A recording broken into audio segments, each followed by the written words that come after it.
Now, about 20 civilians, women and children, have now left the Ukrainian-held Azovstal steelworks in the besieged city of Mariupol. Yes, this is the first group to leave the plant since Russian President Vladimir Putin ordered the vast industrial area to be sealed off last week. Now, Russia has continued to pound southern and eastern Ukraine with missile strikes, leaving many wounded and, sadly, many dead. It's a desperate situation, and joining us in the studio now is military historian and defence analyst Chris Newton. Good morning to you, Chris. Thank you so much for joining us in the studio. Give us a sense of the situation on the ground right now in Mariupol. How dangerous is it there?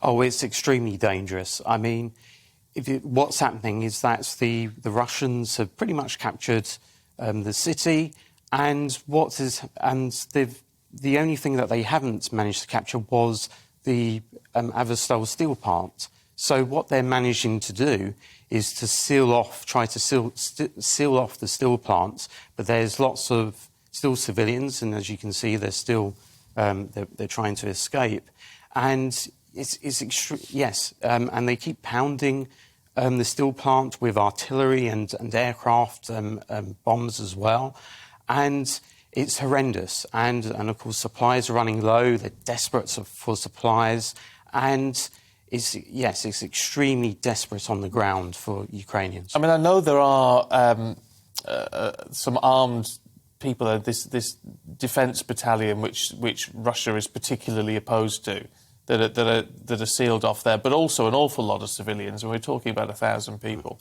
Is there anything historically which is similar to this, even in recent history, where a huge number of civilians have just been sealed in?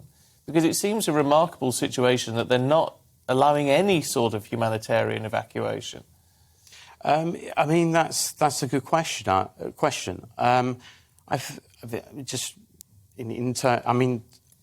This siege has been compared to the Stalingrad of this war, and so in some respects it's been compared to a mini sort of Stalingrad. But there's been sieges. I'm thinking of Grozny, where Russians have used kind of similar tactics.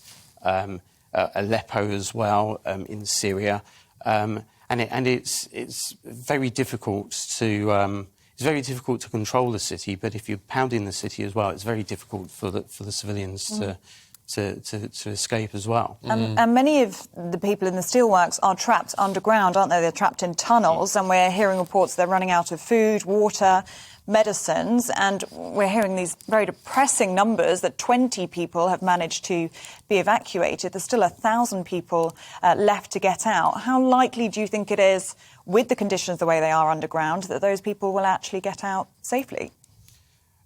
It's very hard to say. I mean, it will depend on negotiations with the Russians, and of course the Russian modus operandi is to say we're going to have this evacuation corridor. When the civilians leave, they just shell the corridor. So there's no little confidence that they're going to stick to their word, isn't there? It strategically, should they take control of this steel plant? I mean, it's a huge industrial area. Is that the last stand in Mariupol? For the Ukrainians, what significance strategically will it have if Russia actually properly control that city, or what's left of it? Yeah, I mean, the steel plant is the final remaining part of the city for the Russians to get, and taking that would be hugely significant in the sense that it would provide a land bridge, between the eastern part of Ukraine and to the Crimea, so they've completed that part of it.